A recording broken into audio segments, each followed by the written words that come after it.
Hello बच्चों, स्वागत है आपका एक नए वीडियो में। आज हम पढ़ेंगे कक्षा 8 की अध्याय 12 कुछ प्राकृतिक परिघटनाएं।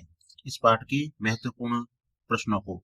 पहला प्रश्न है, जब बादलों के बीच विद्युत विसर्जन होता है तो वह प्रक्रिया क्या कहलाती है? तो उस प्रक्रिया को कहते हैं तड़ित।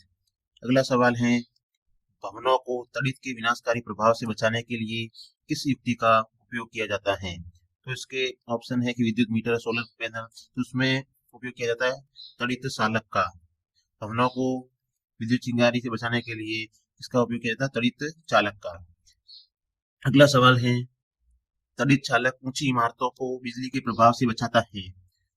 कारण है, यह बिजली को भवन की सामग्री से होकर जाने के लिए मजबूर करता है। तो पहला तो सही है कि तड़ित चालक है वो ऊंची इमारतों को बिजली के प्रभाव से बचाता है, तो ये तो हो गया सत्य या सही है।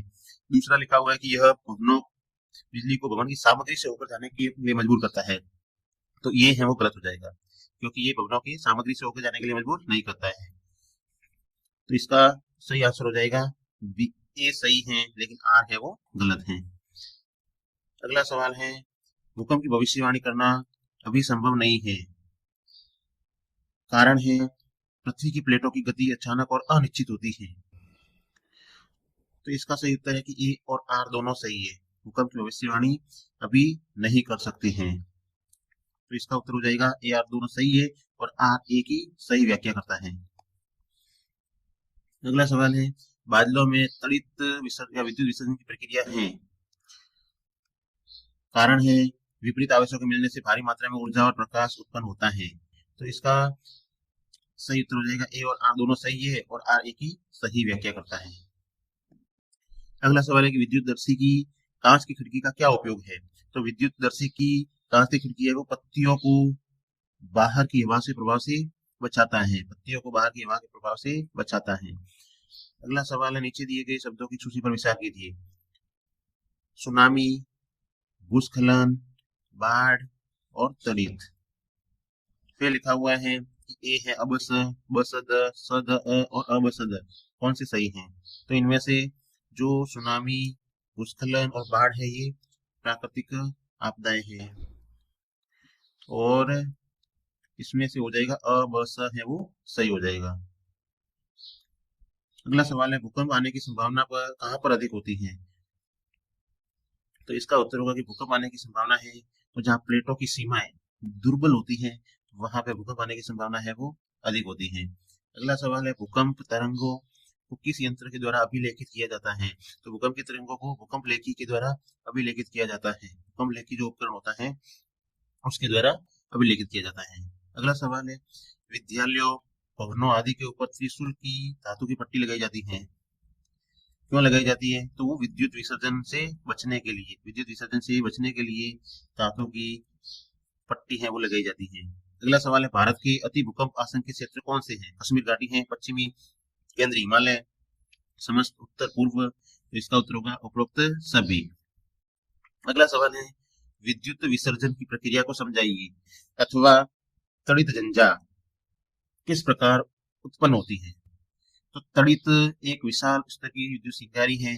जब बादलों के ऊपर ऊपरी किनारे के निकट धन आवेश, ऊपर धन आवेश और निचले किनारे पर ऋण आवेश संचित हो जाते हैं तो इनके बीच में विद्युत विसर्जन होता है, और इस प्रक्रिया में प्रकाश की चमकीली धारियां और ध्वनि उत्पन्न होती है जिसे हम तड़ित कहते हैं। तो ये इसका चित्र है। ऊपर की तरफ प्लस वाला धन आवेश इकट्ठा हो जाता है, माइनस है वो नीचे की तरफ इकट्ठा हो जाता है, जिसके कारण विद्युत विसर्जन होता है और चिंगारियां बढ़ती है, जिसे हम क्या बोलते हैं? तड़ित भी बोलते हैं। अगला सवाल है, सर्दियों में स्वेटर उतारते समय चट चट की ध्वनि क्यों सुनाई देती है? तो स्वेटर उतारते समय घर्षण के कारण स्वेटर आवेशित हो जाता है, और इन आवेशों के एक दूसरे के संपर्क में आने के कारण वो आकर्षण और प्रतिकर्षण के कारण है वो चट चट की ध्वनि है वो सुनाई देती है। अगला सवाल है कि पृथ्वी के अंदर भूकंपन के क्या कारण हो सकते हैं अथवा भूकंप आने के कारण लिखिए। तो पहला तो है कि अधिकांश भूकंप पृथ्वी की प्लेटों की गतियों के कारण आते हैं। अधिकांश जो भूकंप होते हैं वो पृथ्वी की जो प्लेटें हैं उनकी गतियों के कारण होते हैं। दूसरा है, ज्वालामुखी के फटने से भी भूकंप आते हैं। किसी उल्का पिंड के पृथ्वी से टकराने से भी भूकंप आ सकता है। चौथा है कि भूमिगत नाभिक के विस्फोट होता है तो उससे भी भूकंप आ सकता है। अगला सवाल है, कुछ पैमाने का नाम लिखिए जिस पर भूकंपों की विनाशी ऊर्जा को मापा जाता है। इस पैमाने पर किसी भूकंप की माप 3 है, क्या इसे भूकंप लेखी या सिस्मोग्राफी से रिकॉर्ड किया जा सकेगा? क्या इससे अधिक हानि होगी? तो इसका उत्तर है कि इस पैमाने का नाम है रिक्टर पैमाना, जिससे भूकंप की विनाशी ऊर्जा मापी या तीव्रता मापी जाती है, उसको बोलते हैं रिक्टर पैमाने। और जिस भूकंपों की विनाशी ऊर्जा मापी जाती है, रिक्टर पैमाने पर 3 माप सिस्मोग्राफी द्वारा रिकॉर्ड किया जा सकता है, परंतु ये भूकंप बहुत दुर्बल होता है और इससे अधिक हानि नहीं होती है। तो जिसकी तीव्रता 3 होगी तो वो इतना प्रबल भूकंप नहीं होगा, और तीव्रता अगर 7 होगी तो वो तीव्र भूकंप होगा, बहुत तीव्र और बहुत विनाश करेगा। और 3 तीव्रता है तो ज्यादा वो हानि नहीं होगी।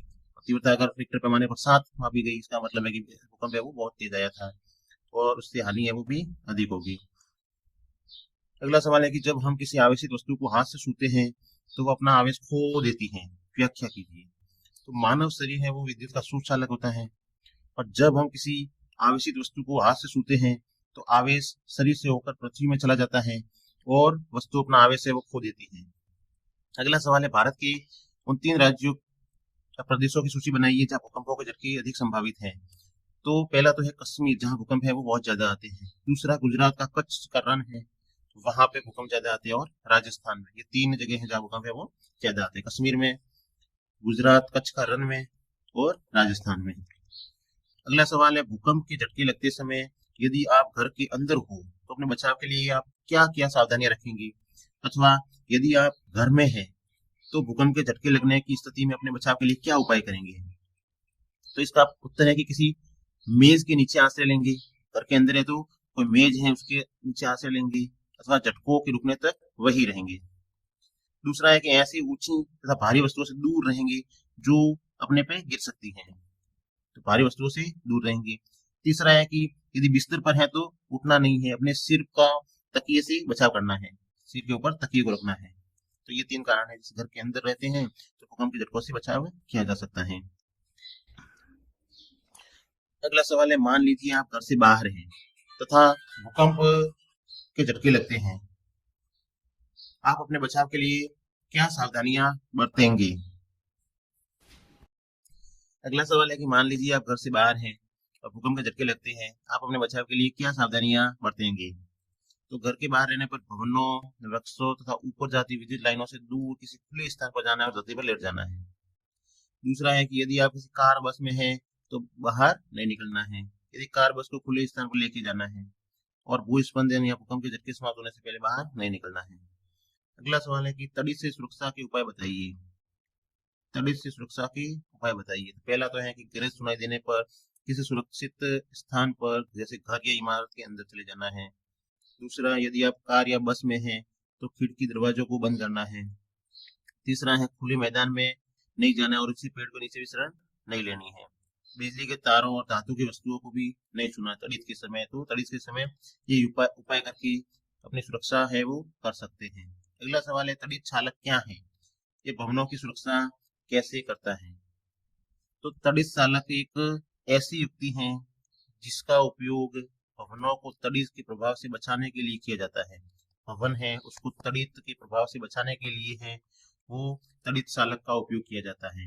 इसमें भवन की ऊंचाई से अधिक लंबाई की एक धातु की एक इसमें छड़ लगाई जाती है। तो तड़ित चालक है उसमें एक धातु की छड़ होती है। छड़ का एक सिरा है वो वायु में खुला रहता है और दूसरा सिरा है वो जमीन में काफी गहराई तक दबा दिया जाता है। ये तड़ित के विद्युत आवेश को सीधे जमीन तक पहुंचने के लिए एक आसान रास्ता प्रदान करता है। तो तड़ित उस पर गिरती है और सीधे जमीन के अंदर चली जाती है और अपने भवनों को नुकसान नहीं होता है। और ये है तड़ित चालक का एक चित्र। तो यहाँ पर ऊपर लगाया हुआ है तड़ित चालक, और यहाँ पर एक तांबे की तार के द्वारा इसको एक जमीन के अंदर गड्ढा खोद के इधर लगाया गया है। तो जैसे ही यहाँ से बिजली है वो इसके ऊपर गिरती है तो जो विद्युत होता है वो जमीन के अंदर चली जाती है और भवन है वो क्या हो अपना सुरक्षित रहता है। तो इस प्रकार से तड़ित चालक है वो भवनों की सुरक्षा करता है। अगला सवाल है, पृथ्वी की संरचना का नामांकित चित्र बनाइए। तो पृथ्वी की संरचना में सबसे बाहर वाला भाग होता है उसको बोलते हैं भूपर्पटी। बाहर वाले भाग को भूपर्पटी बोलते हैं। इससे अंदर वाला है प्रवार, फिर इससे अंदर वाला है बाह्य करोड़, और सबसे अंदर वाला भाग है उसको बोलते हैं आंतरिक करोड़। अगला सवाल है, इलेक्ट्रोस्कोप या विद्युतदर्शी क्या है? ये एक ऐसा उपकरण है जिसका उपयोग ये पता लगाने के लिए किया जाता है कि कोई वस्तु आवेशित है या नहीं। तो इलेक्ट्रोस्कोप या विद्युतदर्शी है, इसके द्वारा आवेशित वस्तु है उसके बारे में पता किया जाता है। और इसमें धातु की दो पत्तियां होती हैं, उसके मिलने से जैसे ही यदि आवेशित है, आवेश मिलेगा तो ये धातु की पत्तियां हैं वो क्या हो जाएगी, दूर फैल जाएगी। इसके संपर्क में आवेशित वस्तु लाएंगे, आवेशित वस्तु इसके संपर्क में लाई तो जो पत्तियां है वो दूर दूर हो गई। और जब अनावेशित आवेशित नहीं है उसको लेके जाएंगे तो पत्तियां है वो दूर नहीं होगी। तो इससे अपने आप पता चलता है कोई वस्तु आवेशित है या नहीं है। उसका पता है लगता है इलेक्ट्रोस्कोप या फिर विद्युत दर्शी यंत्र के द्वारा। अगला सवाल है, मिलान कीजिए। मिलान करना है भूसंपर्कण, विद्युत विसर्जन, भूकंप और सुनामी। तो भूसंपर्कण का मतलब है आवेशों को पृथ्वी में भेजने की प्रक्रिया है, उसको बोलते हैं भूसंपर्कण। विद्युत विसर्जन आवेशों को पृथ्वी में भेजने की प्रक्रिया है, उसको विद्युत विसर्जन बोलते हैं। भूकंप आवेश के त्वरित संचयन होना। और सुनामी है समुद्र में विशाल नाशकारी लहर बनती है, उसको बोलते हैं सुनामी। अगला सवाल है, विद्युतदर्शी यंत्र आवेशित वस्तु की पहचान करता है। त्वरित चालक है वो घूमनाओं को त्वरित से बचाता है। भूकंप लेकी है वो तरंगों का रिकॉर्ड रखता है। और गीजर है वो जल तापक है। अगला है, भूकंप की अधिक संभावना वाला क्षेत्र भ्रंश क्षेत्र कहलाता है। भूकंप के परिमाण मापना तो रिक्टर पैमाने पर, प्रबलता को डेसिबल में मापते हैं और आवृत्ति को मापते हैं हर्ट्ज में।